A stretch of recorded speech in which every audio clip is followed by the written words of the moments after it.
सिया मेरी बहुत अच्छी फोटो क्लिक करना, मैं जा रहा हूँ वहाँ पे। थोड़ा और आगे जाओ, बहुत अच्छा व्यू है, बहुत अच्छी फोटो आएगी। और आगे केतन थोड़ा और आगे जाओ, बहुत प्यारी फोटो आएगी कसम से। यार डर लग रहा है मुझे, खाइए नीचे। केतन फोटो बहुत अच्छी आएगी, ट्रस्ट मी, जाओ आगे। अरे बस यार मैं गिर जाऊंगा। अरे केतन मैं हूँ ना, तुम्हें मेरे पे भरोसा नहीं है, आगे जाओ, बहुत अच्छी फोटो आ रही है, ट्रस्ट मी, जाओ आगे। परफेक्ट, बस अब पीछे मत मुड़ना, थोड़ा सा और हो जाओ बस। सुनिए भैया। हाँ जी मैडम। अरे भैया पहचाना आपने मेरे को, कैसे हो? मैं आपके चाचा की बेटी अंकिता। चाचा की बेटी? अरे मुझे लग रहा है आपको कुछ गलतफहमी हुई है, मैंने तो आपको देखा ही पहली बार है। अरे भैया कैसी बात कर रहे हो आप, मेरे को भूल गए? हद होगी भैया, आप भैया मेरे को ऐसे नहीं पहचानोगे। मैं एक काम करती हूँ, चाचू की फोटो दिखाती हूँ आपको। मैं छोटी सी थी ना तो आपको याद नहीं होगा, इधर आओ। अच्छा रुकिए, आता हूँ। सिया मैं एक बार बात करके आता हूँ, रुको। हाँ जी बताइए। मेरा सारा काम खराब कर दिया, इतनी मेहनत से इसको मैं यहाँ पे लाई थी मारने के लिए। अब मैं दीपक को क्या रिप्लाई दूंगी कि मैं इसको नहीं मार पाई। अब मेरे परिवार वाले इससे मेरी शादी करवा देंगे, मैं दीपक से शादी नहीं कर पाऊंगी। इस लड़की ने ना मेरा सारा काम खराब कर दिया। कोई नहीं बेटा, तू जा यहाँ से।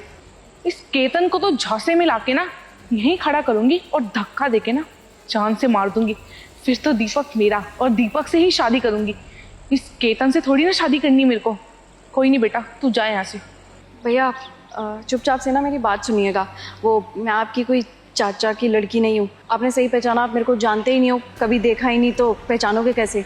वो एक्चुअली क्या है ना, मेरे को ये सब ड्रामा आपकी जान बचाने के लिए करना पड़ा है। वो जो लड़की नहीं है आपके साथ पीछे, आई थिंक आपकी गर्लफ्रेंड है, उससे आपकी जान बचाना चाहती हूँ मैं। वो अभी आप फोटो क्लिक करवा रहे थे ना उस स्लोप पे, वो आपको धक्का देने वाली थी भैया। दिमाग खराब हो गया क्या आपका? कुछ भी मन में आएगा बोले जाओगे क्या? अरे यार फियांसे है मेरी, प्यार करती है मुझसे, और वैसे भी हम लोग ना 4 साल से रिलेशनशिप में हैं, और सगाई की बात भी उसी ने छेड़ी थी घर पे। पर जो लड़की मुझसे सगाई करना चाहती है, शादी करना चाहती है, वो मुझे मानना चाहती है। अच्छा अब मुझे समझ में आ गया, आपको पता लग गया होगा कि मैं एक बहुत बड़ा बिजनेसमैन हूँ, तो आगे अपने नंबर बनाने, है ना? यही बात है ना? लेकिन एक बात ध्यान रखो, मैं ना उसी से प्यार करता हूँ और उसी से शादी करूँगा। आई बात समझ में? और मुझे एक बात बताओ, आप अगर ये मुझे मारना भी चाहती है तो आपके पास कोई तो प्रूफ होगा ना? वीडियो वगैरह बनाई आपने, दिखाइए। अरे भैया कैसी बातें कर रहे हो, मुझे नहीं पता आप क्या काम करते हो और क्या नहीं करते। और वैसे भी भैया मैं आपको भैया बोल रही हूँ, क्या सोच रहे हो आप? और भैया वैसे भी मैंने इसलिए प्रूफ रिकॉर्ड नहीं किया ना, वरना मैं रिकॉर्ड कर लेती। एक तो मेरे पास टाइम नहीं था, और दूसरा अगर मेरे को ऐसा लगा कि मैं आपका रिकॉर्ड करने बैठी ना वीडियो, तो कहीं वो आपको धक्का ना दे दे, इसलिए मैं जल्दी से आकर के आपको भैया भैया चिल्लाने लगी और ये कहने लगी कि आप मेरे चाचा के लड़के हो। देखो भैया, वो जो भी हो, आपकी गर्लफ्रेंड हो या कुछ भी हो, आगे फ्यूचर में वाइफ बनने वाली हो, लेकिन मैं सिर्फ और सिर्फ आपको इसलिए आगाह करना चाहती हूँ क्योंकि मैंने जो उसको अभी करते हुए देखा ना, वो आपकी जान के लिए बिल्कुल भी ठीक नहीं है। वो आपकी जान लेना चाहती थी भैया, और वैसे भी मैं आपको इसलिए बचाना चाहती थी। मैं नहीं चाहती किसी माँ बाप का जवान बेटा ऐसे जाए। अरे आप कैसी बातें कर रही हो, मुझे तो कुछ बात समझ में ही नहीं आ रही है यार। मैं उससे प्यार करता हूँ, वो मुझसे प्यार करती है, 4 साल रिलेशनशिप को हो गए। मैं बिजनेसमैन हूँ और हम दोनों बिजनेस स्टार्ट करने वाले हैं। शादी की बात भी घर में उसी ने छेड़ी थी, फिर वो मुझे भला क्यों मारना चाहेगी? अब भैया देखो, जितनी सिचुएशन मेरे को समझ में आई ना, वो मैंने आपको बता दी। अब मैं भगवान तो हूँ नहीं कि आपकी गर्लफ्रेंड को पहचान सकूँ कि वो ऐसा क्यों कर रही है।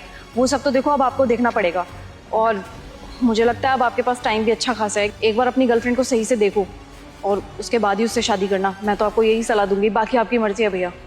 और बाकी भैया आपकी मर्जी है, और अगर आपको अपनी गर्लफ्रेंड पे यकीन है ना, तो मुझे कोई प्रॉब्लम नहीं, आप चले जाइए वहीं पे। वो आपकी फोटो खींचेगी और पीछे से धक्का भी मार देगी। और वैसे भैया आप तो पहचान गए होंगे ना आप मेरे को? हाँ अब तो याद आ गया कि तुम मेरी बहन ही हो। बहुत टाइम बाद देखा था ना, वो चाचा की भी फोटो दिखाई तुमने तो याद आ गया। थैंक यू सो मच यहाँ आने के लिए और मेरी जान बचाने के लिए। कोई बात नहीं भैया, आपकी बहन हूँ, इतना तो फर्ज बनता है ना मेरा। हाय, ठीक है अब मैं चलती हूँ, अपना ध्यान रखना।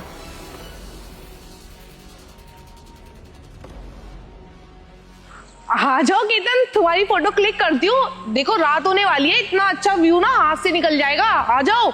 सिया मुझे ना व्यू थोड़ा ठीक नहीं लग रहा, हम कहीं और चल के फोटो क्लिक करवा लें। यार केतन क्या बात कर रहे हो तुम? इतनी मेहनत करके हम इस व्यू के लिए तो आए थे फोटो खिंचवाने के लिए। आओ जल्दी फोटो खींच देती हूँ। यार वो क्या है ना, मेरे को यहाँ पे अच्छा माहौल नहीं लग रहा है ना, इसलिए मना कर रहा हूँ। मैं यहाँ पे फोटो नहीं क्लिक करवा सकता। केतन तुम्हें समझ में नहीं आ रहा, मैंने बोला ना इतनी दूर से हम यहाँ पे फोटो खींचने के लिए आए थे ना। जल्दी आओ, मैं तुम्हारी फोटो खींचूंगी, जल्दी आओ। अरे वो एकदम से डैड का कॉल आया है, वो वडोदरा के लिए निकल रहे हैं, तो मुझे भी उनके साथ जाना पड़ेगा। सिया मैं तुमसे बाद में मिलता हूँ, तुम्हें फोटो क्लिक करवाना तुम करवा लो, मैं जा रहा हूँ। केतन सुनो, अरे यार मेरी आँख से निकल गया। मेरे घर वाले अब इससे ही शादी करवाएंगे। अब मैं दीपक को क्या जवाब दूंगी? मेरे को तो दीपक से शादी करनी थी ना। कोई बात नहीं केतन, कर बेटा मेरे से शादी। अगर शादी के बाद ना तेरे से लोहे के चने नहीं चबा दिए ना, तो मेरा नाम भी सिया नहीं। अब तो शादी के बाद ही ठिकाने लगाऊंगी इस केतन को। नमस्ते मैडम। नमस्ते। जितिन, तुम इतनी तेज धूप में क्यों खड़े हो? अरे मैडम, हम यहाँ पे अपनी ड्यूटी पूरी कर रहे हैं, आप जाइए ना, बहुत तेज धूप हो रही है, जलन हो रही होगी आपको, जाइए। अरे तो ड्यूटी पूरी करनी है तो वहाँ खड़े हो जाओ ना जहाँ छाया है। यहाँ पे खड़े रहना जरूरी है क्या? कितनी तेज धूप हो रही, दिखाई नहीं दे रहा? अरे नहीं मैडम, हम छाँव में जाके खड़े नहीं हो सकते, हमें धूप में ड्यूटी करना पड़ेगा। अगर आज हम धूप में नहीं खड़े हुए ना, तो हमारा आज का दिन मर जाएगा, और आज का दिन मर जाएगा तो पूरे महीने का सैलरी नहीं मिलेगा। अरे आप खड़े क्यों हैं, जाइए ना उधर बात कीजिए, धूप हो रही है बहुत तेज। अरे तो धूप मेरे को जितनी लग रही है उतनी तुम्हें भी तो लग रही है ना। अरे इतनी देर से बोल रही हूँ, वहाँ खड़े होकर के बात करो, समझ में नहीं आ रहा है। तुम चलो मेरे साथ। अरे मैडम चुपचाप ना यहाँ पे खड़े रहो। अरे क्या कर रही है मैडम आप? अरे हमें अपना ड्यूटी पूरा करना है, हमें ड्यूटी पूरा करने दीजिए ना, यहाँ क्यों ले आई? तुम्हारा दिमाग ठीक है जतिन? और किसने बोला तुम्हें ऐसे धूप में खड़े रहने के लिए? अगर इस तरीके से धूप में खड़े रहे ना तो बीमार पड़ जाओगे। कोई बात नहीं मैडम, हम बीमार पड़ जाए चलेगा, लेकिन बस हमारी बच्ची ठीक होनी चाहिए। आज 30 तारीख है, अगर आज का ड्यूटी पूरा नहीं किया ना तो पूरे महीने का पगार मर जाएगा। हमें अपना ड्यूटी पूरा करने दीजिए मैडम, हमें अपनी बच्ची के लिए काम करना है। हाथ जोड़ रहे हैं आपके सामने, हमें अपना काम करने दीजिए, जाइए आप यहाँ से जाइए। अरे किसने बोला है तुम्हें कि इतनी तेज धूप में खड़े रह करके ड्यूटी पूरी करो? दिमाग खराब है क्या तुम्हारा? अगर 2 मिनट और खड़े रहते ना तो चक्कर खा के गिर जाते। और जब मैंने तुम्हें कैबिन दे रखा है तो तुम्हें कैबिन में बैठ करके ऑपरेट करना चाहिए ना। इतनी धूप में खड़े होने का मतलब क्या बनता है? हमारे ऑफिस की HR मैडम सलोनी मैडम ने बोला है हमें यहाँ पर खड़ा रहने के लिए, कैबिन में बैठने के लिए ना बिल्कुल मना कर रखा है उन्होंने कहा है कि अगर ऐसे खड़े रह के सबको सल्यूट नहीं किया ना तो तुम्हारा पगार मर जाएगा पूरे महीने का, बस इसलिए खड़े यहाँ पर धूप में। हमने उन्हें बोला कि मैडम धूप बहुत ज्यादा तेज हो रही है, तो बोलने लगी कि धूप आए, आंधी आए, बारिश आए, तूफान आ जाए, लेकिन अगर मैं यहाँ से हिला तो वो हमारी पगार काट लेंगी। हमने उन्हें हाथ जोड़कर दरख्वास्त की कि शाम को हम खड़े हो जाएंगे जब धूप कम हो जाएगा, तो उन्होंने कहा नहीं, सुबह से शाम तक, जब तक तुम्हारा 12 घंटा पूरा नहीं होता ड्यूटी का, तुमको खड़ा रहना है, वरना पगार नहीं मिलेगा। हम बहुत मजबूर हैं मैडम, हमारा बच्चा का बहुत ज़्यादा तबीयत खराब है, इसीलिए हम ऐसे खड़े होके ना धूप में अपना ड्यूटी पूरा कर रहे थे।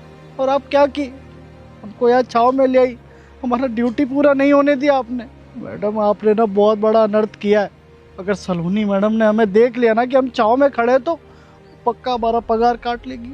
देखो जतिन, सलोनी ने तुम्हें क्या बोला है क्या नहीं वो मेरे को नहीं पता, लेकिन जब मैंने तुम्हें कैबिन दे रखा है तो किसी रीजन की वजह से ही दे रखा होगा ना, कि अगर इतनी तेज धूप पड़ती है, आंधी आती है, तूफान आता है, बारिश आती है, तो कैबिन में बैठ करके ऑपरेट करो।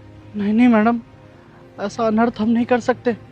हमको सलोनी मैडम ने ना साफ हिदायत दी है, हमको बोला है कि कैबिन में नहीं बैठेगा, अपना 12 घंटा पूरा करना है, वो भी धूप में खड़े रह के, और अगर नहीं खड़ा रहा धूप में ना तो हमारा पूरा महीने का पगार मर जाएगा। अब हम करें भी तो क्या करें? हमने कितनी बार बोला भी कि मैडम हमारे साथ ऐसा मत कीजिए, इकलौता कमाने वाला है, तो बोलने लगे कि हमसे जुबान लड़ा रहा है। अगर तेरे को देख लिया कैबिन में बैठा हुआ ना तो झूठा झूठा इल्ज़ाम लगा देंगे कि पूरा दिन कैबिन में सोता रहता है, किसी पे आते जाते निगरानी नहीं करता, और तेरे को नौकरी से निकलवा देंगे।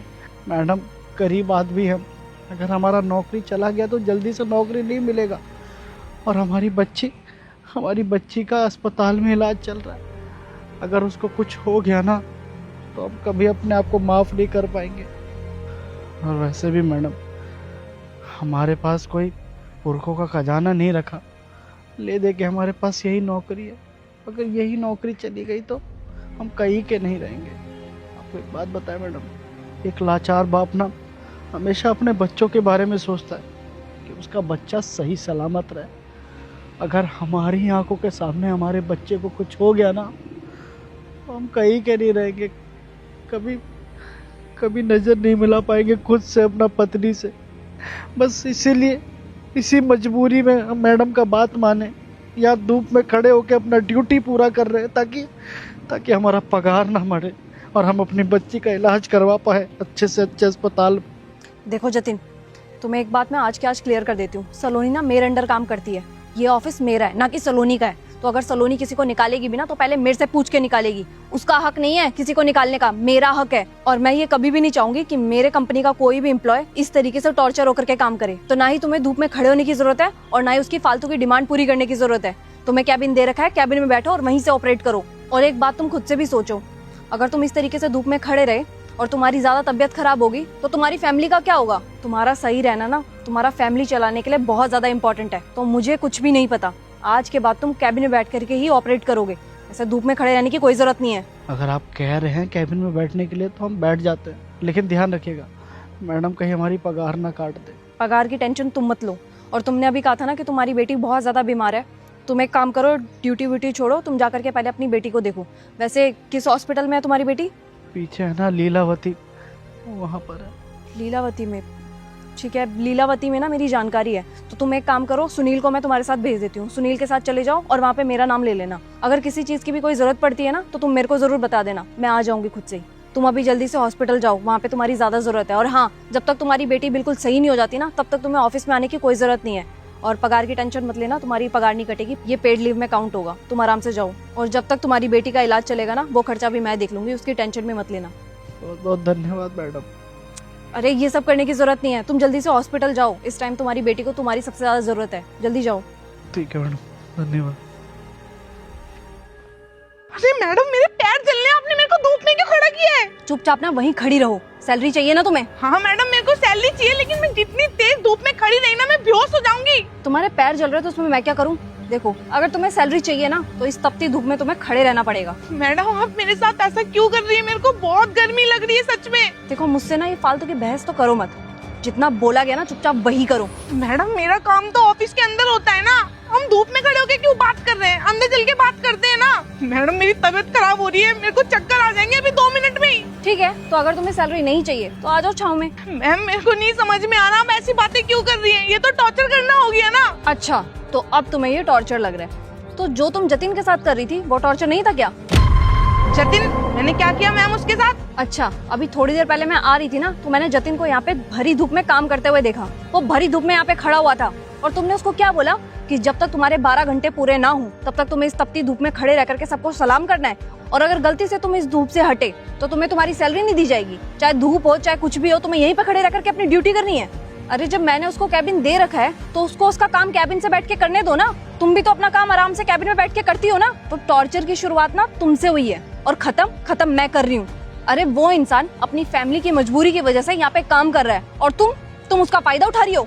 तुमने एक बार भी सोचा अगर जतिन को कुछ हो जाता तो उसकी फैमिली की जिम्मेदारी कौन लेता? और तुम मेरे को एक बात और बताओ, जब जतिन ने तुमसे पैसे मांगे एडवांस के तौर पे तब तुमने उसको क्या बोला कि पहले 30 दिन पूरा काम करो उसके बाद तुम्हें पैसे मिलेंगे?